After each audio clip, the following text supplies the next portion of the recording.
A researcher threatening to sue NASA now, saying that he suspects the agency is manipulating data on climate change. So has Climate Gate now reached NASA? That researcher, Chris Horner, he's a senior fellow at the Competitive Enterprise Institute and the author of Red Hot Lies. Thank you for joining us. Give us your 2 cents. Is any of the data, can we rely on any of this data anymore after what we've heard from the emails, etc.? What can we trust now? Probably just the satellite data, which goes back 30 years, which was put up in place at great expense to you and me in response to the claimed consensus over catastrophic man-made global cooling. So you can look at the satellite data, but what NASA has been doing is, it seems fairly similar to what's been exposed in the UK.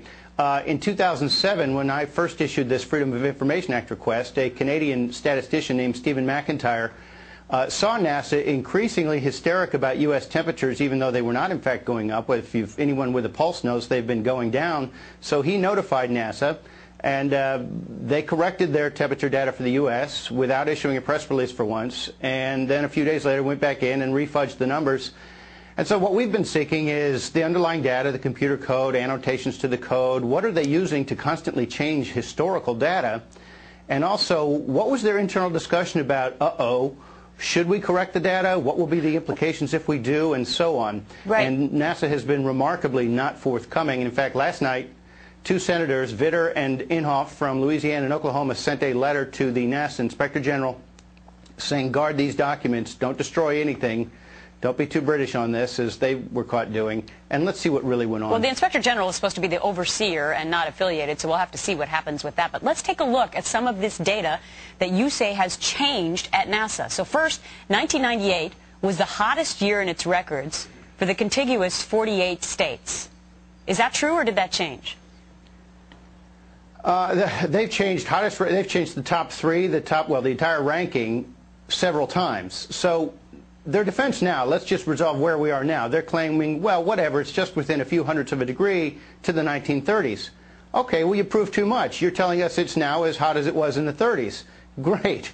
I fail to see the alarm. The trend is going down. What happened, Gretchen, is they were adding different stations. They've been slowly backing out high-altitude rural temperature stations to focus on thermometers sitting in the middle of cities and on airport runways and in Hopkinsville, Kentucky, hanging over a barbecue grill. Why would NASA be involved in this whole media storm?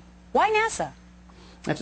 Right, that's a very good question. NASA became increasingly a global warming taxpayer-funded agency with the relative decline in space funding.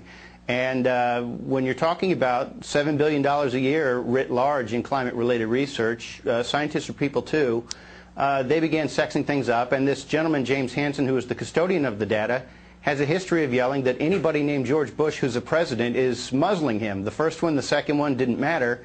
He's a bit of a committed radical global warming alarmist, and he began sexing things up, it appears, during George W. Bush's presidency.